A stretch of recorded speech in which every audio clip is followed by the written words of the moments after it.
శ్రీ గురువే నమః. ఓం శ్రీ మాత్రే నమః. ఓం సర్వమంగళాయ నమః. ఈరోజు హృదయరేఖ లేక ఆత్మరేఖ గురించి గత వీడియోలో కుజరేఖ నుండి బయలుదేరే విధంగా ఉంటుందని చెప్పారు. ఇప్పుడైతే కుజరేఖ నుండి అంటే కుజస్థానానికి ఈ హృదయరేఖ అనేటువంటిది ఇలా, ఇది కుజస్థానం, రెండవ కుజ, ఈ రెండవ కుజ నుండి ఇలా బయలుదేరి ఇలా వచ్చింది. అంటే ఈ రేఖతో కలవలేదండి. ఈ విధంగా రెండవ కుజ నుండి ఈ విధంగా రేఖ వచ్చింది.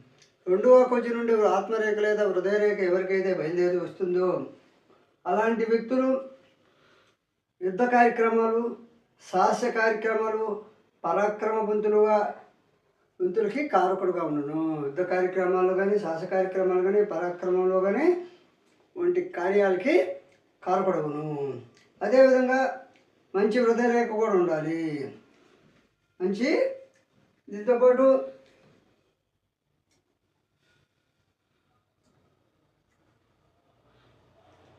కుజస్థానం బాగుండిన వారికి హృదయరేఖ ఉండటం మంచిది. ఈ కుజస్థానం అనేటువంటిది ఇక్కడ ఈ కుజస్థానం కూడా చెడు రేఖలు లేకుండా బాగా ఉండాలి.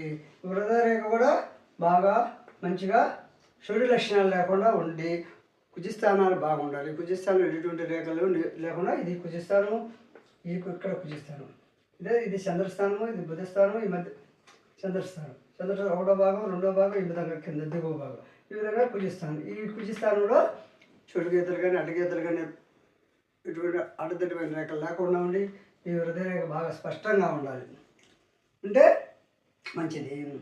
అలా కాకపోతే దుష్ట స్వభావిగా మూర్ఖుడుగా ఉంటారు. అదేవిధంగా సైన్యాధిపతిగా శారీరక బలమున్న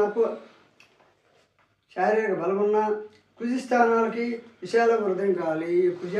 ఈ కుజస్థానం యొక్క చెడు లక్షణాలు ఉన్నప్పటికీ మనకి రిజల్ట్ రావాలంటే ఈ హృదయరేఖ అనేటువంటిది కుజస్థానం నుంచి వచ్చినప్పటికీ లేదా ఈ కుజస్థానాలు అనేటువంటివి బాగలేకపోయినా ఈ కుజస్థాన ఫలితాలు బాగా మనకి ఉపయోగపడాలని అంటే బలవంత పనులు, కుజస్థానం అంటేనే బలవంత పనులు అంటే ఈ హృదయరేఖ విశాలమైన హృదయరేఖ బాగుంటే ఈ కుజస్థానం మనకి బాగా ఉపయోగపడును, బాగా యోగించే విధంగా ఉండును. అదేవిధంగా సమాజంలో సంచరించినప్పుడు కానీ రాక్షస కృత్యములు చేయడం పనికిరాదు. అంటే సమాజంలో సంచరించేటప్పుడు రాక్షసమైన ఏదైనా వ్యవస్థలో పనిచేసేటప్పుడు రాక్షస కార్యక్రమాలు, రాక్షస పద్ధతులు అవలంబించకూడదు. అదేవిధంగా అందరినీ అదుపు ఆజ్ఞల్లో ఉంచాలంటే పెత్తనం చేయాలనుకునే వారికి సులక్షణాలు అందరినీ మంచిగా అందరి మీద పెత్తనం చేయాలంటే, అందరినీ అదుపులో పెట్టుకోవాలంటే ఏముండాలి? అతనికి సులక్షణాలు ఉండాలి, మంచి హృదయరేఖ ఉండాలి. అందరినీ అదుపులో పెట్టుకోవాలి, అందరినీ మంచి చేయాలి, అందరినీ తన పెత్తనంలో ఆజ్ఞల్లో ఉంచాలంటే మంచి లక్షణాలు ఉండాలి. హృదయరేఖ కూడా బాగుండాలి. అదేవిధంగా హృదయరేఖ ఆ చివరి నుండి ఈ చివరి వరకు చేతి అంచు వరకు ఉన్న ఈ హృదయరేఖ అనేటువంటిది ఈ చివరి నుండి ఆ చివరికి చూడండి, ఈ చివరి నుండి ఆ చివరి వరకు అంటే చూపుడు వేలు చివరి నుండి చిటికిడి వేలు చివరి వరకు హృదయరేఖలేక ఆత్మరేఖ ఎవరికైతే ఉంటుందో గాఢమైన ప్రేమను అభివృద్ధిని చూపును. గాఢమైన ప్రేమ అభివృద్ధిని చూపును. జీవితంలో ప్రతిబంధకములు జీవిత ప్రవాహమునకు ఎదురీత మాదిరి ఉండును. అతి ప్రతిబంధకముల నుండి జీవిత ప్రవాహమునకు ఈదుతూ ఉండేవారు కొందరు. అంటే గాఢమైన ప్రేమను అభివృద్ధిని చూపుద్ది. అభివృద్ధి ఉంటుంది, గాఢమైన ప్రేమ ఉంటుంది, కానీ ప్రతిబంధకాలు ఎక్కువ. జీవిత ప్రవాహంలో జీవితం అనే నావలో ఎదురీత ఉండును. జీవితం అనేటువంటిది జీవిత ప్రవాహం అనేది అంటే ప్రవాహం మాదిరి కాకుండా ప్రవాహానికి అడ్డంగా ఎదురుగా మనం ఈదినట్లుగా జీవితం ఉంటుంది. అంటే ప్రతిబంధకాలు ఎక్కువ. అదేవిధంగా చంద్రస్థానం ఉన్నతంగా ఉన్న ఈ చంద్రస్థానం అనేది ఉన్నతంగా బాగా చెడు లక్షణాలు లేకుండా బాగా ఉన్న ఈ చంద్రస్థానం అనేది ఉన్నతంగా ఉన్న అంటే ఉన్నతం అంటే ఎత్తు, మరి ఎత్తు కాదు. విడతంగా ఈర్ష్య శోభము వివేకహీనము అసూయతను శుభను. దీనికి తోడు ఈ ఉదయరేఖ అశివ నుండి శివుని ఉండి ఈ చంద్రస్థానం అనేది ఎత్తుగా ఉన్న ఎడల, ఈ చంద్రస్థానం ఎత్తుగా ఉన్న ఎడల ఈర్ష్య స్వభావం ఉంటుంది, వివేకహీనం ఉంటుంది, అసూయ ఉండును. అంటే ఒక రేఖను గురించి చెప్పేటప్పుడు ఆ రేఖ ఎట్లా ఉంటే ఆ ఫలితం చెప్పకూడదు. ఆ హృదయరేఖ చెప్తే చంద్రస్థానం కూడా ఎత్తునింది అనుకో, ఈ శివరి నుండి ఆ శివరి వరకు ఉదయరేఖ ఉంది. ఆ ఉదయరేఖ ఉంటే ఫలితం చంద్రస్థానం కూడా ఎత్తునింది అనుకో, ఆ రెండు క్రోడీకరించి ఫలితం చెప్పుకోవాలి. అంటే శాస్త్రాన్ని బాగా అధ్యయనం చేస్తే కానీ అర్థం కాదు. ఈర్ష్యభావము వివేకహీనము అసూయత ఉండును. అదేవిధంగా హృదయరేఖ బండగా ఉన్న అనారోగ్యము. ఈ హృదయరేఖ అనేటువంటిది బండలాగా ఉంటుంది. బండ ఎట్లా ఉంటుందా? హృదయరేఖ ఈ బండలాగా ఎవరికైతే ఉంటుందో యాసగా ఉంటుంది. అంటే యాసలాగా తేలిపోయినట్టుగా బండలాగా ఉన్న అనారోగ్యవంతుడు, దురాశపరుడు, దయాదాక్షిణ్యాలు ఉండవు.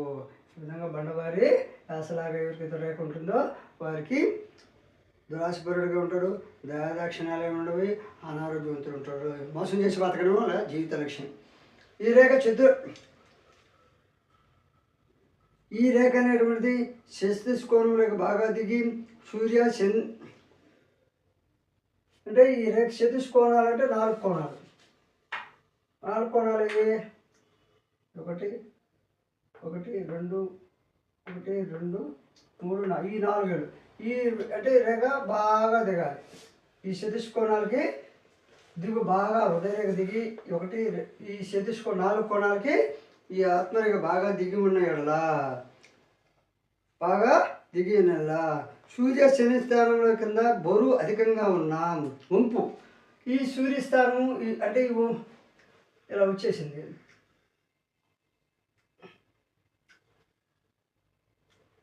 చూడండి, ఈ సూర్యస్థానము శనిస్థానం మధ్య ఎక్కడికొస్తే బుధ స్థానంకి వస్తే తగ్గింది, ఎక్కడికొస్తే కొంత పెరిగింది, మళ్ళీ బుధ స్థానం తగ్గింది. ఈ స్థానం అంటే రవివేలు శనివేలు కింద వంపు అధికంగా ఉన్న ఎడల అలాంటి వ్యక్తులకి, అదేవిధంగా అంటే వంపు అంటే బాగా దిగిపోయి ఉన్న ఎడల సూర్య శని స్థానంలో కింద బరువు అధికంగా ఉన్నదే నీచ గుణములు, అల్పత్వము, మోసము, శౌర్యము అసత్యము కలిగిందరు. అల్పత్వం ఉంటాయి, నీచ గుణాలు ఉంటాయి, మోసాలు ఉంటాయి. ఈ విధంగా వంపు ఎక్కువ ఉంటే అది కూడా చెడు లక్షణాలు ఉంటాయి, వంపు అధికంగా ఉంటాయి. అదేవిధంగా బుద్ధి రేఖకు పైన రేఖలు, ఈ బుద్ధి రేఖ అదేవిధంగా ఇది హృదయ రేఖ, ఆయుష్ రేఖ, ఇది బుద్ధి రేఖ, ఇది ఆత్మరేఖ, ఉదయ రేఖ.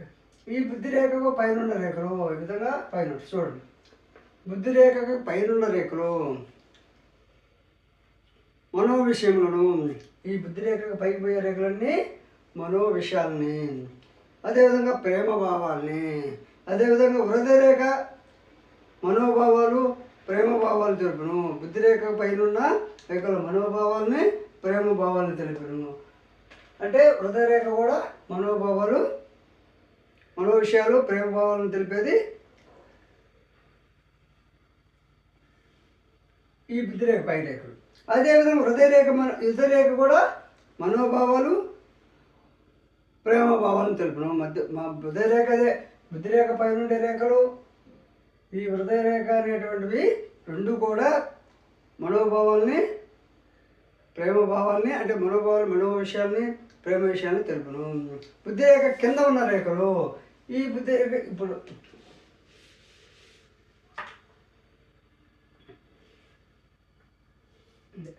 ఈ పైకి పోయే రేఖలు ఒక ఎత్తు, అట్లా కింద రేఖలు అంటే బుద్ధి రేఖకి కింద ఉండే రేఖలు. చూడండి, బుద్ధి రేఖకి కింద ఉండే రేఖలు, బుద్ధి రేఖకి కింద ఉండే రేఖలు ఏమి తెలియజేస్తాయంటే శరీర బలమును. ఈ బుద్ధి రేఖ కింద ఉండే రేఖలు శరీరం యొక్క బలం తెలుసుకోవాలంటే బుద్ధి రేఖ కింద ఉండే రేఖలు శరీర బలమును తెలుపుతాయి. పైకి పోయే రేఖలు పైన ఉండే రేఖలు మనో వికాసమును, మనో విషయాలను, ప్రేమ విషయాలను తెలియజేస్తాయి. అదేవిధంగా కుజిని